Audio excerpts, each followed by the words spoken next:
Hello everyone. Today we are going to see the torque equation of induction motor. Now as we know that the torque which is exerted on the rotor in the three-phase induction motor. So as we know that for a three-phase induction motor, when we give supply to stator winding, then the stator flux will create in the stator winding, and this flux is going to interlink with the rotor conductors, and by according to Faraday's second law, that means the current when the current carrying conductor kept in the magnetic field, it experiences a force. According to that law, the torque is exerted on the induction motor. Now this torque, how this exerted, already we have seen in the previous lectures. So today for this lecture we are focusing the torque equation, that what or how much amount of torque is exerted, how much amount of torque is produced in the rotor with the induction motor. So now, in case of DC motor, the torque TA is proportional to the product of armature current and flux per pole. This is already been seen in the last semesters in the DC machine or DC motor. So this torque equation we can define by using this. It's a product of armature current and flux per pole. That is a TA, that is armature torque, proportional to phi, that is a flux per pole, into armature current, where phi is equals to flux per pole in Weber, while IA, that is a IA, it is nothing but armature current, it is in ampere. Similarly to that of induction motor, in case of induction motor, the torque is also proportional to product of flux per stator pole and rotor current. Now here we are seeing the armature torque is proportional to flux into current. Similarly in induction motor, again flux is constant, but instead of armature current we are taking the rotor current, because in the DC motor there are two parts. First, it's a flux, that is it's a field winding and armature winding, and now here armature is rotating in the DC machine. So we are mentioning in the DC motor TA, that is a armature torque, is proportional to flux per pole phi into IA. Similarly in induction motor, again torque is same, that is a torque is proportional to flux phi into IA. But in the in the induction motor, flux is produced by the stator winding, as well as the IA. Instead of IA, we are taking as a rotor current. Now here, however, there is one more factor that has to be taken into account, that is a power factor of the rotor. Already we seen all these things. Now therefore T, that is a torque, is proportional to phi into IA. I discussed earlier, phi into IA, but IA, instead of IA I called the I2, that I said earlier. This 2 indicates the rotor current. Now again cos phi 2, that means that in the induction motor torque equation we can define by using this equation, T proportional to phi into I2 into cos phi 2. In a DC motor we have seen TA proportional to phi into I. Similarly for induction motor, T proportional to phi into I2. One more additional factor is called as the power factor of the rotor. We call it the rotor power factor. Now this 2 indicates here, it is everything is belongs to the rotor winding. Similarly here A indicates armature, here A indicates armature, so TA proportional to phi into I. Similarly for this induction motor, this T proportional to phi into I2, that is a rotor current, into cos phi 2. Or similarly we are defining, so T is equals to, we are just cancelling the proportionality symbols, T proportional to K into phi into I2 into cos phi 2, where again I2 is the rotor current in the rotor current at standstill, it is stable condition when motor is not operating. This is I2, it is an ampere. Again phi 2 is equals to angle between rotor EMF and rotor current. This is we called simply called as a phi 2 is nothing but a rotor power factor. Here this phi 2 is nothing but this phi 2, it is angle between rotor EMF and rotor current. If you are multiplying with the cos, we call the cos phi 2 is a rotor power factor. And again K, I am defining here, K is a proportionality constant. Again, now as we know that when the rotor is standstill, now then the flux, this phi flux, is proportional to the E2, that is the rotor EMF.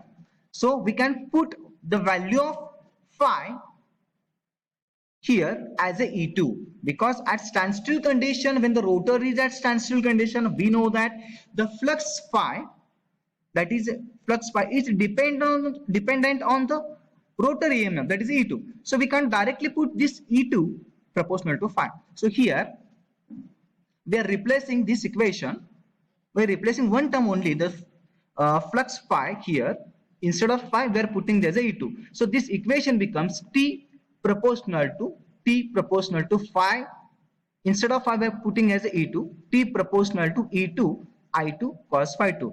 Because at standstill condition, this phi is proportional to E2. So we are putting, that is E2 equals to phi at standstill. So we are putting the value of phi as a E2.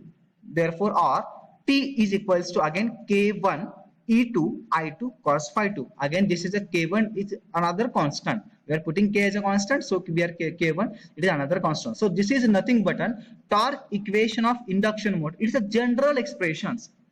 Again, similar to that of your DC motor. In the DC motor, we have seen the torque is proportional to flux into armature current.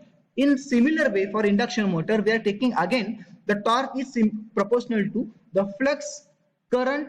One more factor is power factor. That means flux, current, and power factor. The torque in induction motor we can define. It is a product of the flux, current, and power factor. The flux, obviously the flux is created by stator winding, the current in the rotor circuit, and power factor, it is nothing but a rotor power factor. Now this is a general equation related to the torque which is of the induction motors. So again, as we know that for any torque there are again two types. It may be starting torque, it may be running torque. So torque has two types, starting as well as running. So we are going to focus one by one detailing of the torque, which is nothing but a starting torque as well as running torque. So we are focusing for the first part, it is nothing but a starting torque of the induction motor. So as we know that the name I have given as a starting torque because this torque appears at the start. So I mentioned here the torque developed by the motor at the instant of starting is called a starting torque. You can read again. The torque which is developed by the motor at the instant of starting. That means when the motor is going to start, at the instant of starting, whatever the torque which is exerted on the rotor, which is called as the starting torque. Now, as we know that when we give supply to stator winding, now current flux will be flows, and again according to Faraday's law, torque is exerted on the, or force is exerted on the rotor. Now this is torque, or this is the torque, or we call the force which is exerted on the rotor, which is produced on the rotor at the starting time. Now I mentioned here at the instant of starting is called the starting torque.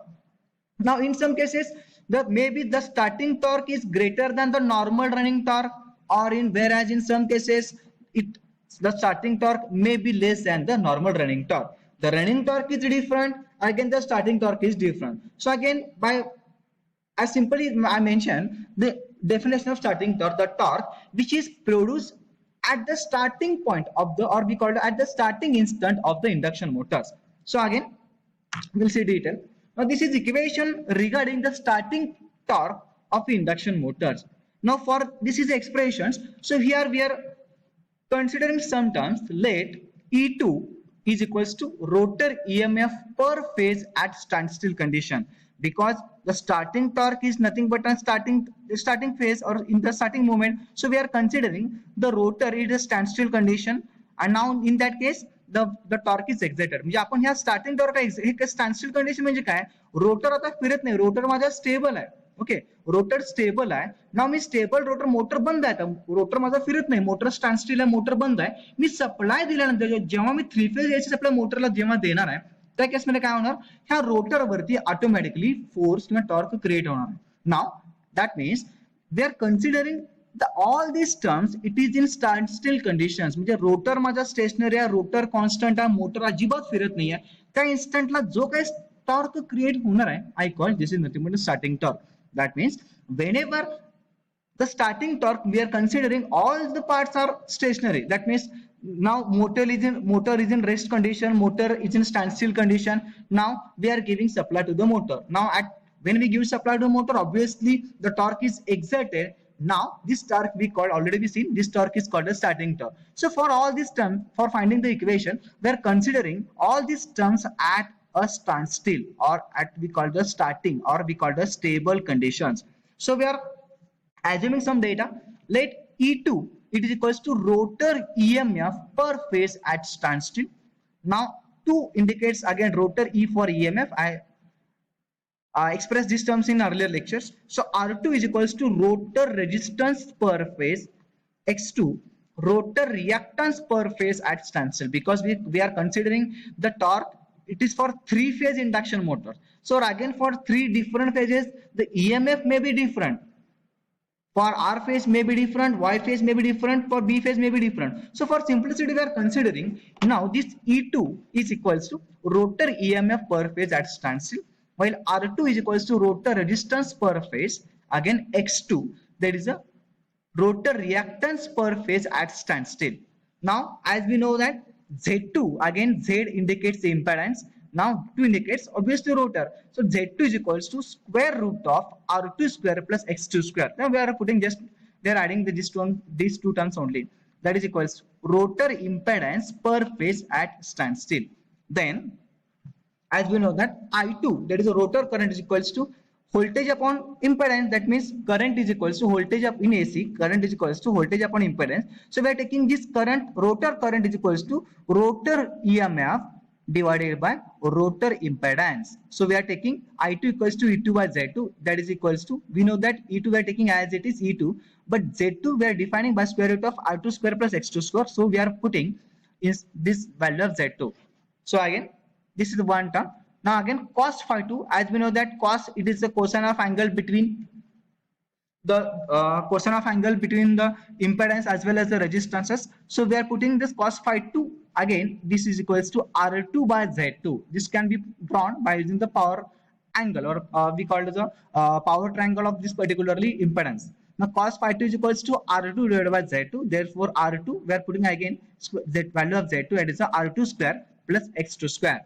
Now at standstill or starting torque, TST, now ST, it is nothing but a standstill, or we call the starting torque, ST.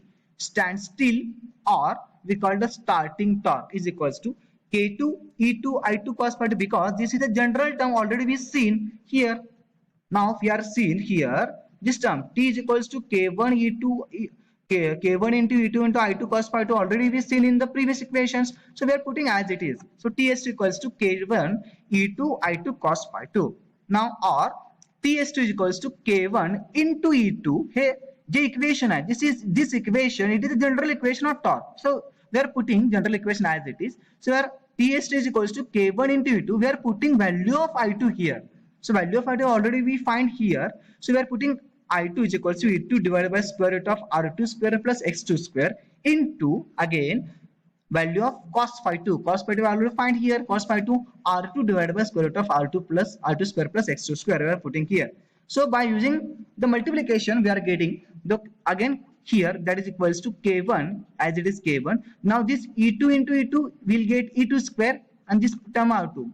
Just put the denominator and numerator, we are multiplying the numerator here. So K1 into E2, in this E2 and this E2 we called E2 square, and the R2 divided by square root of R2 square plus X2 square into square root of R2 square plus X2 square. So we are getting R2 square plus X2 square as it is. Now this is nothing but this equation, it is nothing but a starting a torque of induction motor. This equation may be useful for finding the starting torque while in examples. So we are putting again, if supply voltage V is constant, then the flux phi and hence E2 both are constant, because we already seen these terms here. This E2 is proportional to phi always. So if the supply voltage is constant, obviously E2 is constant, then again phi flux is constant. So we are taking as this, we are reducing this equation. Therefore TST is equals to K2. We are taking the new constant. E2 is constant here, so where K2 into R2, the E2 constant असला हा term गेलाय आणि K1 into E2 square constant term झाला. We are considering K2 is a new constant. Now K2 into R2 divided by R2 square plus X2 square, that is equals to K2.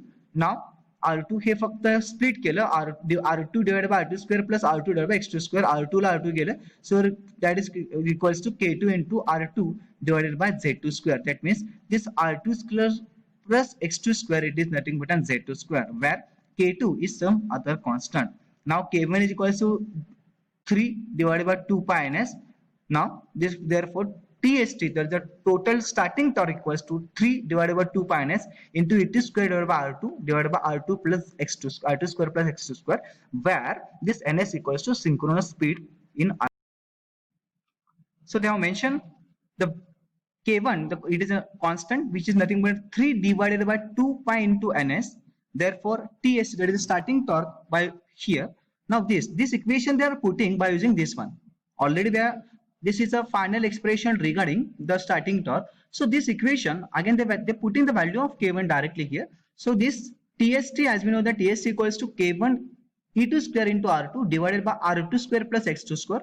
So here they have mentioned the value of K1, that is a 3 divided by 2 pi ns. Therefore, TST is equals to 3 divided by 2 pi ns into E2 square into R2 divided by R2 square plus X2 square. So for exam, they may ask about the starting torque of induction motor in the different examples or different numericals. So you can directly put this equation here.